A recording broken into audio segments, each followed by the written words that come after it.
एक पल का अपमान और एक पूरा साम्राज्य तबाह। महाभारत को हम सब देवताओं और राजाओं की कहानी के तौर पर जानते हैं, है ना? पर असल में ये इंसानी जज्बातों की कहानी है, गुरूर, जलन और हाँ, इंतकाम की। तो आज हम उसी एक लम्हे की गहराई में उतरेंगे जिसने इतिहास की सबसे बड़ी जंगों में से एक की नींव रखी थी। तो सवाल यही है, हंसी का सिर्फ एक पल एक पूरे साम्राज्य के पतन की वजह आखिर कैसे बन सकता है? ये तो वही बात हुई कि एक छोटी सी चिंगारी ने पूरे जंगल में आग लगा दी। आखिर हुआ क्या था? चलिए पता लगाते हैं। तो कहानी शुरू होती है पांडवों की वापसी से। सोचिए, सालों बाद वो वापस आए जिन्हें सब मरा हुआ मान चुके थे। अब जब वो जिंदा सामने आ गए तो हस्तिनापुर के बड़ों ने भी जोर दिया कि भाई इन्हें इनका हक, इनका राज वापस मिलना ही चाहिए।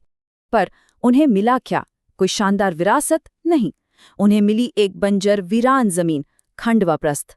कहने को तो ये न्याय था, पर असल में ये एक चुनौती थी, शायद एक साजिश भी कि वो नाकाम हो जाएं। लेकिन पांडवों ने क्या किया? उन्होंने उस चुनौती को एक मौके में बदल दिया। उसी बंजर जमीन पर उन्होंने खड़ा कर दिया इंद्रप्रस्थ, एक ऐसा शहर जो सिर्फ आलीशान और खुशहाल नहीं था, बल्कि उनकी ताकत का, उनकी कामयाबी का प्रतीक बन गया। ये सिर्फ एक शहर बनाना नहीं था, ये तो राख से एक साम्राज्य खड़ा करने जैसा था, है ना? हाँ, जाहिर है वो इसमें अकेले नहीं थे। इस चमत्कार को सच करने में उनके साथ कौन कौन थे? श्री कृष्ण का दिव्य मार्गदर्शन था, महान आर्किटेक्ट मयासुर का जीनियस था, और हाँ, खुद पांडवों का वो जज्बा जो कभी हार नहीं मानता। तो अब एक शानदार शहर तो बन गया, लेकिन पांडव यहीं नहीं रुके। उन्होंने फैसला किया कि अब अपनी ताकत का ऐलान दुनिया को करना है। अब बात सिर्फ एक राज्य चलाने की नहीं रह गई थी, अब बात थी अपनी बादशाहत साबित करने की, सम्राट बनने की। और इसका तरीका क्या था? राजसूय यज्ञ। देखिए, ये कोई मामूली पूजा पाठ नहीं था, ये एक बहुत बड़ा अनुष्ठान था, एक तरह का पावर स्टेटमेंट। इसमें बाकी राजा या तो आपकी सत्ता मान लेते थे या फिर आपको चैलेंज करते थे। ये एक खुला ऐलान था कि युधिष्ठिर अब सिर्फ राजा नहीं, बल्कि राजाओं के राजा हैं, सम्राट हैं। और ये यज्ञ जबरदस्त कामयाब रहा। दूर दूर से राजा आए, युधिष्ठिर की सत्ता मानी, तोहफे लाए। इसी समारोह में श्री कृष्ण को सबसे बड़ा सम्मान दिया गया। अब जब शिशुपाल ने इस पर सवाल उठाया तो उसे भरी सभा में हरा दिया गया। बस इस एक घटना ने सारे विरोध को शांत कर दिया और युधिष्ठिर बन गए निर्विवाद सम्राट। मतलब पांडव उस वक्त अपनी पावर के पीक पर थे। तो अब कहानी उस मोड़ पर आती है जहां सब कुछ बदलने वाला था, और ये सब हुआ इंद्रप्रस्थ के दिल में, उस अद्भुतमय सभा में। एक ऐसा महल जो कहते हैं सिर्फ ईंट पत्थर का नहीं, बल्कि भ्रम और जादू का बना था। समारोह खत्म होने के बाद पांडवों का चचेरा भाई दुर्योधन इसी मशहूर महल को देखने गया।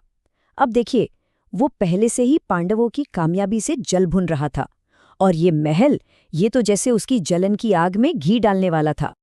अब मय सभा कोई आम बिल्डिंग तो थी नहीं, वो तो पूरा मायाजाल था, भ्रम का खेल। जैसे ही दुर्योधन अंदर घुसा, उसकी अपनी आंखें ही उसे धोखा देने लगी। जहां असल में ठोस जमीन थी, वहां उसे पानी का तालाब नजर आ रहा था, और जहां सच में पानी का तालाब था, वहां उसे लगता था कि ठोस चमकता हुआ फर्श है। जरा सोचिए कैसी हालत होगी जब अपनी ही आंखों पर भरोसा ना कर सके।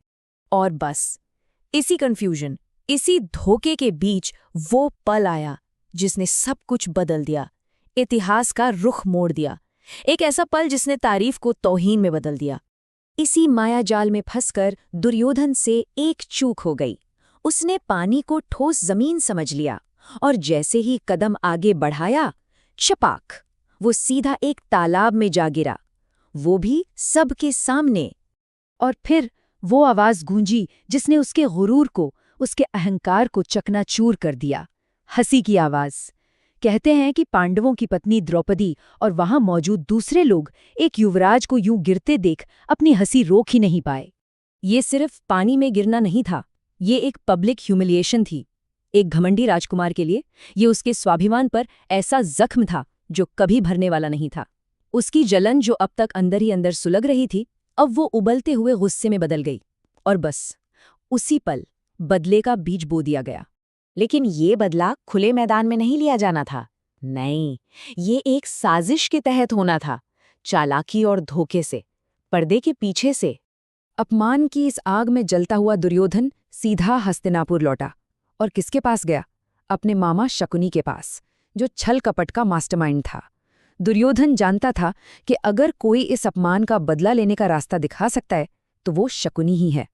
और शकुनी का जवाब बिल्कुल साफ था।